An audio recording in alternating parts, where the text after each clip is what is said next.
Xin chào các bạn. Hôm nay tôi chia sẻ cách hồi sinh nhanh một cây hoa lan. Khi các bạn có những cây hoa lan với những chiếc lá đã bị vàng hoặc đã bị thối, chúng ta cần phải kiểm tra thật kỹ trước khi vội bỏ những cây hoa lan này. Và nó luôn có rất nhiều nấm và vi khuẩn ở đây. Các bạn cần phải cách ly ra khỏi những cây khỏe mạnh, vì nấm và vi khuẩn trên những cây này sẽ ảnh hưởng rất lớn. Và với cách làm đơn giản này, các bạn sẽ dễ dàng giúp cho những cây hoa lan phục hồi được nhanh hơn.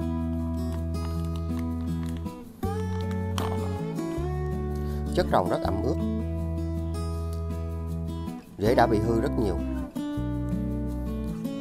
Và đây là những chất trồng chỉ phù hợp trong môi trường công nghiệp. Các bạn cần phải gỡ bỏ tất cả những chất trồng này ra khỏi cây.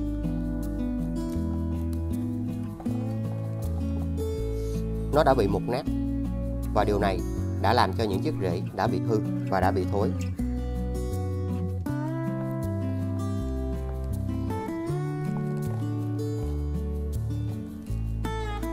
Với những cây này, các bạn đừng bỏ đi, vì nếu không chúng ta sẽ uổng phí một cây hoa lan.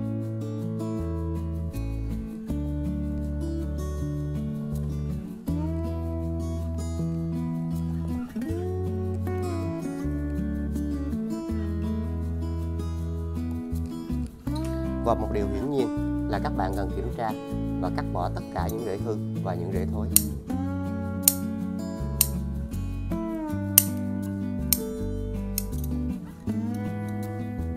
Khi làm những cây hoa lan như thế này, các bạn cần phải kiểm tra thật kỹ, vì nếu còn sót lại một vài rễ thì sẽ ảnh hưởng rất lớn đến hoa lan và làm cho quá trình hồi sinh sẽ không phát triển được cây nhỏ.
Và các bạn cần kiểm tra kỹ phần này, vì phần này cành hoa đã bị hư và những chiếc lá như thế này nó đã bị héo và đã bị vàng như thế này thì các bạn sẽ không phục hồi được, nên chúng ta hãy cắt ngang đây.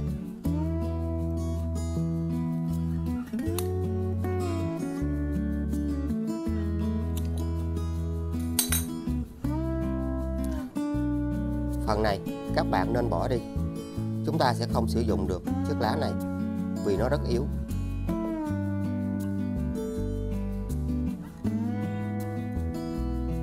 Sau đó các bạn cắt ngang đây.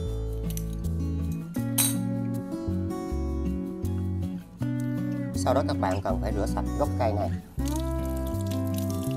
Và trong mọi điều kiện, khi phục hồi bất kỳ một cây hoa lan nào, chúng ta cần phải làm điều này. Và nó sẽ giúp cho những cây hoa lan của các bạn được hồi sinh rất nhanh chóng. Nếu các bạn không sử dụng cách làm sạch như thế này thì chúng ta rất khó phục hồi những cây hoa lan chỉ còn ít rễ.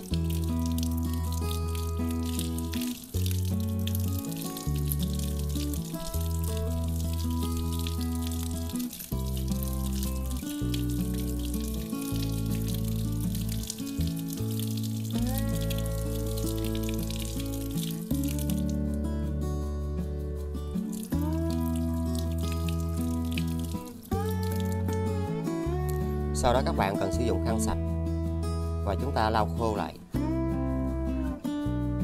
Các bạn để ý thì ngay đây có phần chồi non đang phát triển ngay tại cành hoa. Nên cành hoa này các bạn đừng bỏ đi. Chúng ta sẽ hồi sinh lại cành hoa này.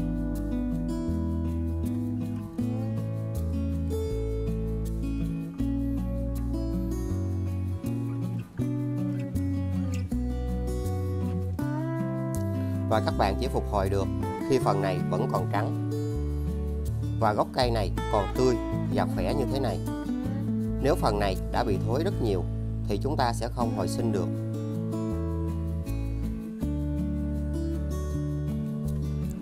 Các bạn sử dụng bột baking soda.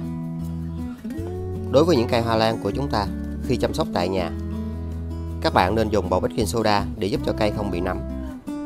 Và đây là chất rất tốt để giúp cho cây được phát triển. Hãy dùng một thìa, cho vào 1 lít nước ở nhiệt độ phòng.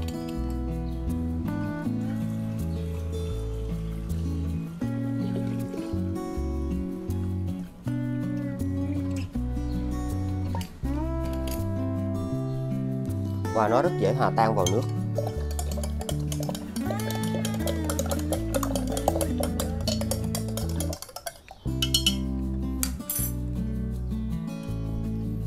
Các bạn đặt phần gốc vào đây và cả cành hoa này nữa. Sau đó các bạn hãy cho nước này vào.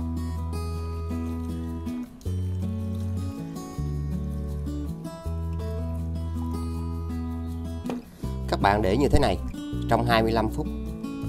Nó sẽ giúp cho cành hoa này và phần gốc của cây được hồi sinh rất nhanh và rất dễ.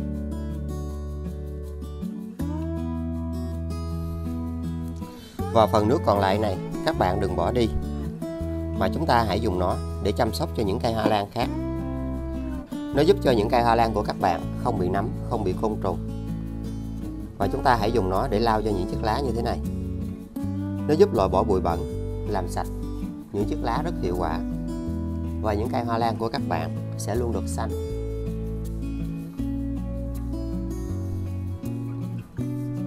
Và chúng ta nhớ lau đều 2 mặt lá. Vì những cây hoa lan, khi các bạn thực hiện việc lau như thế này thì phần dưới đây luôn tập trung rất nhiều nấm và côn trùng ở dưới mặt lá. Các bạn làm điều này sẽ giúp cho những chiếc lá được xanh và cây tạo điều kiện phát triển rất nhanh và khỏe. Và đây là một trong những chất rất đơn giản mà các bạn rất dễ dàng tìm được tại nhà.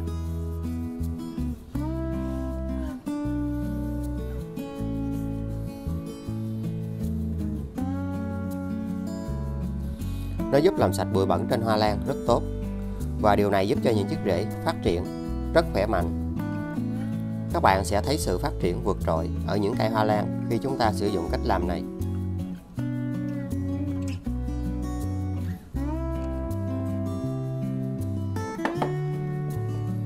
Sau đó các bạn hãy tưới nó vào gốc của cây. Và nên áp dụng cách làm này 15 ngày một lần. Nó giúp cho hoa lan được phát triển rất tốt và rất khỏe mạnh. Một loại phân bón rất tuyệt vời cho hoa lan phát triển nhanh.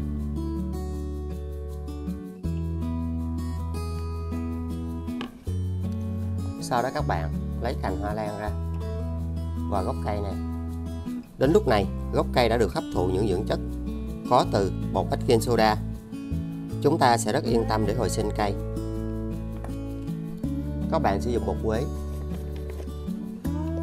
Bột quế có tính kháng khuẩn rất tốt để giúp cho hoa lan phát triển và được hồi sinh.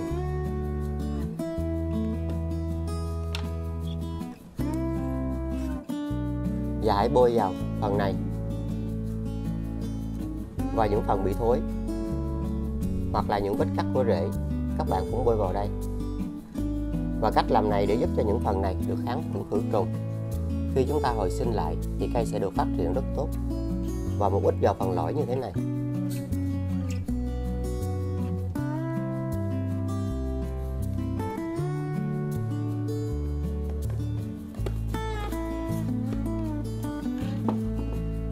Sau đó các bạn trồng lại bằng vỏ thông khô.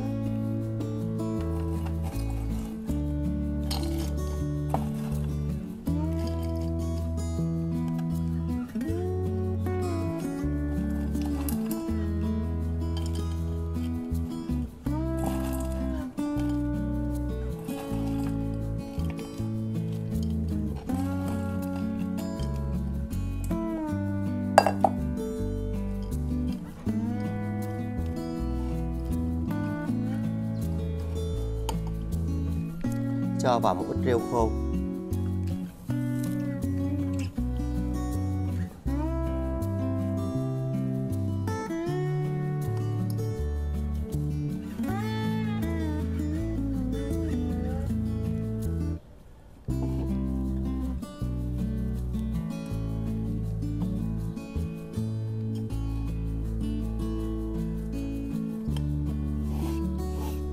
Các bạn không tưới nước cho cây trong 5 ngày, để ở nơi thoáng mát. Sau đó các bạn hãy sử dụng một chai nhựa và hãy cắt giống như mình.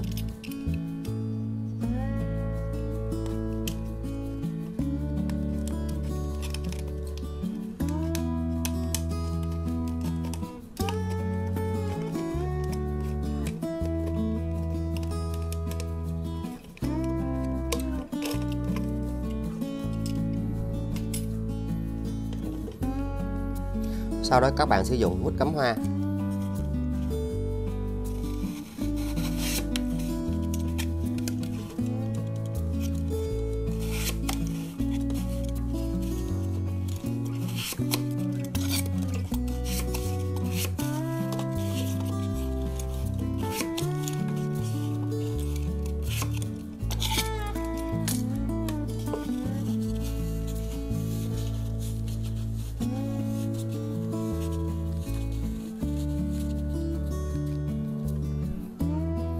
Và với cành hoa này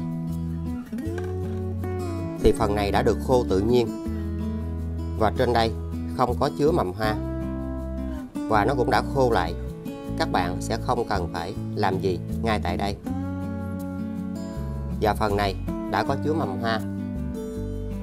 Các bạn hãy cắt một vết xéo ở đây.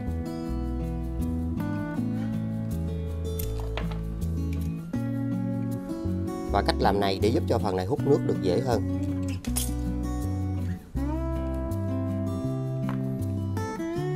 Sau đó các bạn hãy ghim vào như thế này.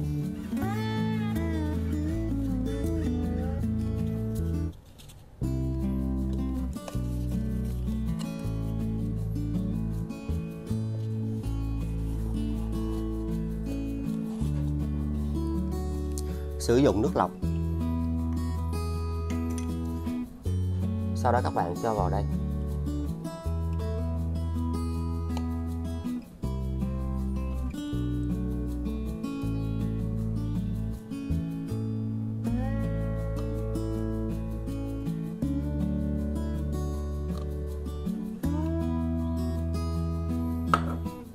Và cách làm này, nước sẽ được mút cắm hoa hút lên để giúp cho mầm hoa giữ ẩm. Các bạn sẽ đặt ở nơi khô ráo, thoáng mát, có ánh sáng. Ở những nơi có nhiệt độ ấm áp sẽ giúp cho cành hoa này được hồi sinh rất nhanh. Và chúng ta thường xuyên kiểm tra nước ở đây để bổ sung thêm.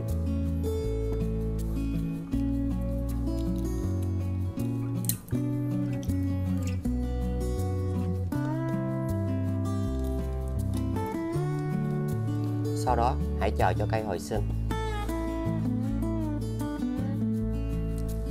Và sau 5 ngày,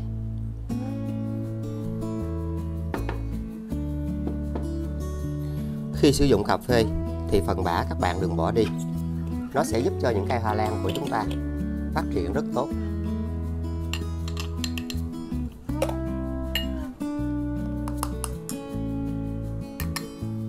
Các bạn chỉ cần sử dụng một thìa bã cà phê. Nó có tính kháng khuẩn nhẹ và chứa rất nhiều dưỡng chất rất tốt cho những cây hoa lan của chúng ta.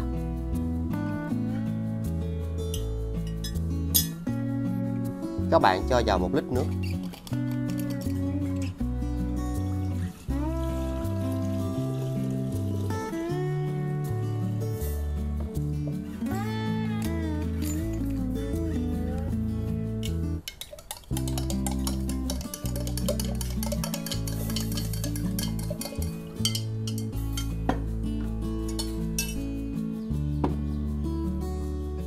Sau đó các bạn hãy lọc vỏ cặn.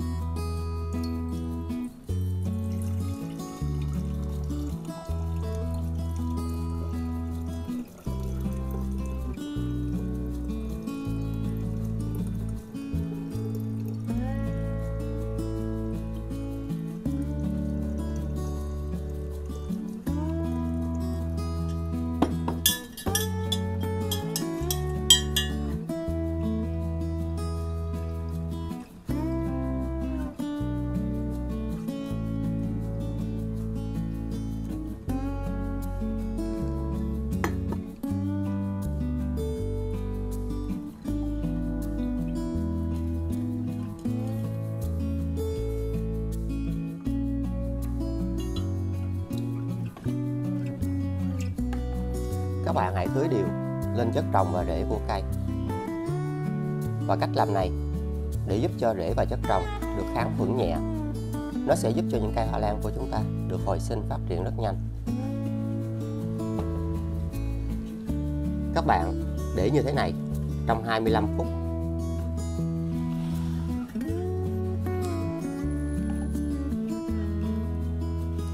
Và phần nước còn lại này, các bạn hãy chăm sóc cho những cây hoa lan khác 14 ngày một lần.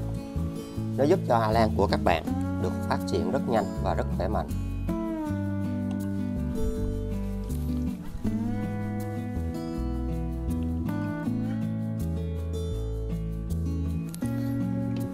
Sau đó các bạn lấy cây hoa lan ra.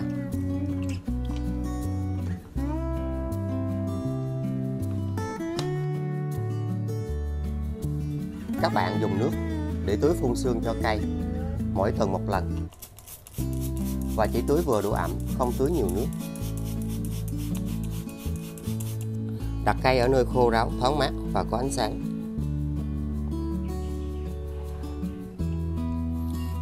Dùng những chai nhựa như thế này đậy lại và chờ cho cây hồi sinh.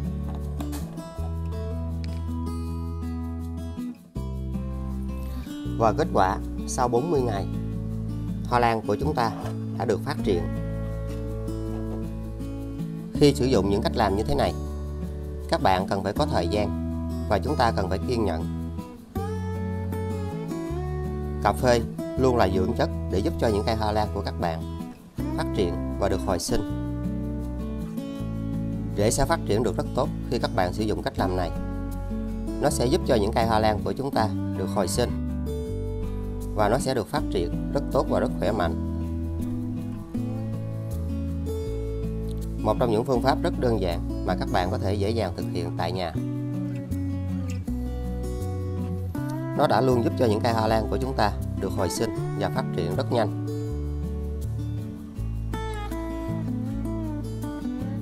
Và giai đoạn này mình chia sẻ thêm cách chăm sóc để các bạn có thể giúp cho cây hoa lan này được lớn nhanh và dễ hơn. Một phương pháp rất tuyệt vời cho những cây hoa lan được phát triển lên khi các bạn chỉ còn lại gốc cây như thế này.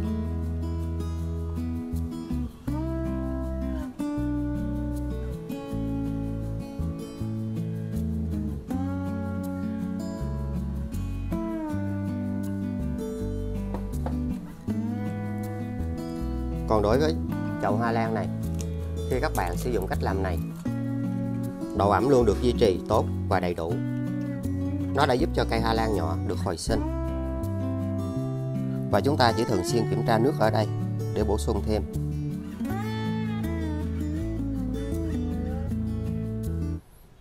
Cây hoa lan nhỏ đã được phát triển rất tốt trên cành hoa. Và so với phần gốc cây thì cây hoa lan mọc trên cành hoa thường nhỏ hơn. Đây là điều hoàn toàn bình thường, vì dinh dưỡng từ cành hoa sẽ ít hơn so với phần gốc. Các bạn chăm sóc trong một khoảng thời gian thì những cây hoa lan như thế này trên cành hoa nó sẽ được hồi sinh và phát triển rất nhanh. Và bây giờ chúng ta sẽ tiếp tục đặt cây hoa lan này vào vị trí cũ.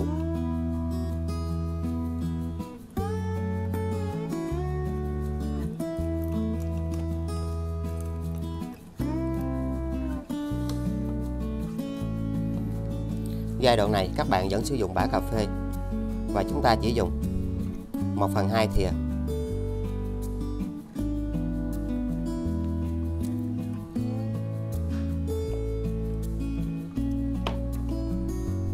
Các bạn cho vào 500 ml nước.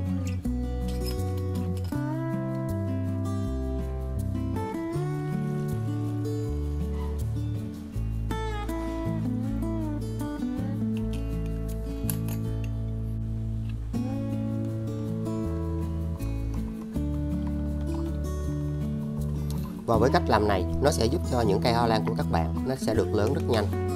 Cây sẽ không bị nấm và côn trùng. Các bạn hãy lọc vỏ cành.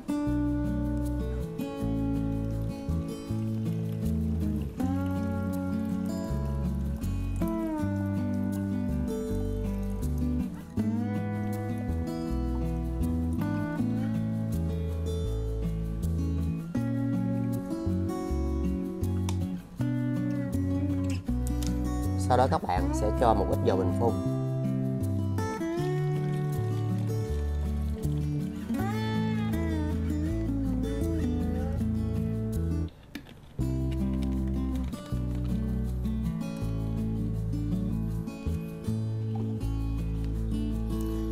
Sau đó các bạn phun trực tiếp lên cây hoa lan này. Và chúng ta nên áp dụng cách làm này 2 tuần một lần. Nó sẽ giúp cho cây hoa lan này được lớn và phát triển rất nhanh.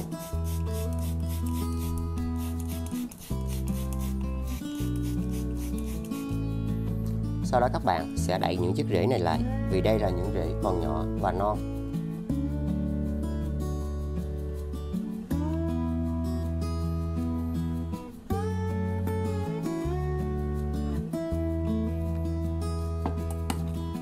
Và chúng ta hãy tưới nước này vào gốc của cây.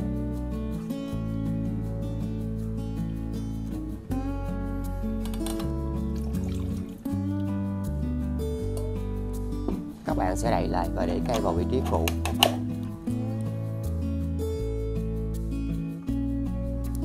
Kết quả sau 3 tháng, hoa lan đã được phát triển lên. Cây đã rất xanh tốt và đã rất khỏe mạnh. Các bạn có thể xem thêm từ những cách mà mình đã có chia sẻ trên kênh. Khi cây đã được phát triển tốt như thế này, các bạn sẽ không cần phải đậy lại, mà hãy cho cây ra ánh sáng để cây phát triển nhanh khi ở môi trường bên ngoài. Và với những cách hồi sinh như thế này, các bạn cần phải có sự kiên nhẫn, vì đối với mỗi cây hoa lan thì luôn có sự sinh trưởng và phát triển đều không giống nhau. Lá rất xanh và rất khỏe. Một trong những phương pháp tuyệt vời.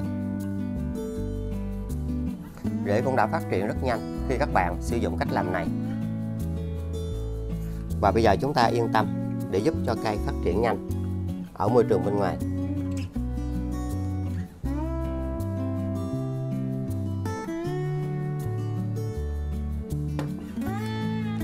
Còn đối với chậu hoa lan này, khi các bạn để độ ẩm được duy trì tốt thì những chiếc rễ sẽ phát triển và hoa lan nhỏ sẽ được lớn lên.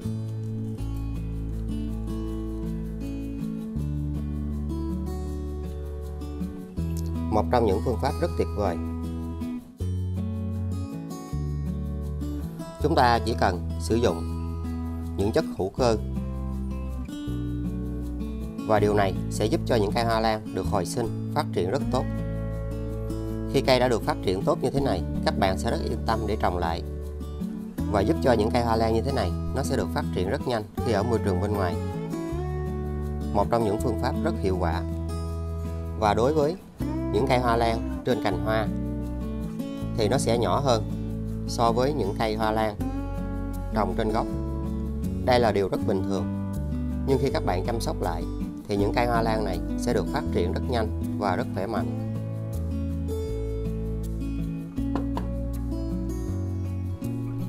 Các bạn hãy trồng lại cây bình thường.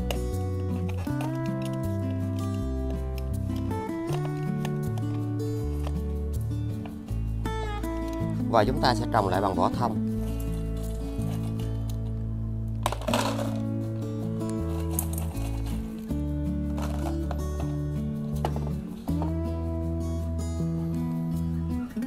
Khi mới trồng, các bạn sẽ để cây ở nơi mát trong vài ngày. Khi cây đã được phát triển và dần ổn định thì chúng ta hãy cho cây ra ánh sáng.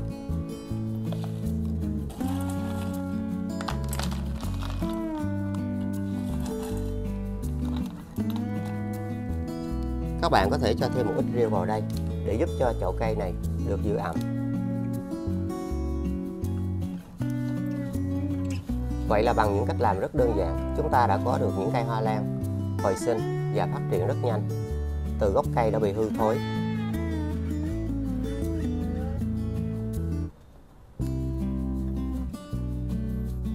Vào phần này, các bạn cũng cho một ít rêu vào đây để rễ được giữ ẩm tốt hơn.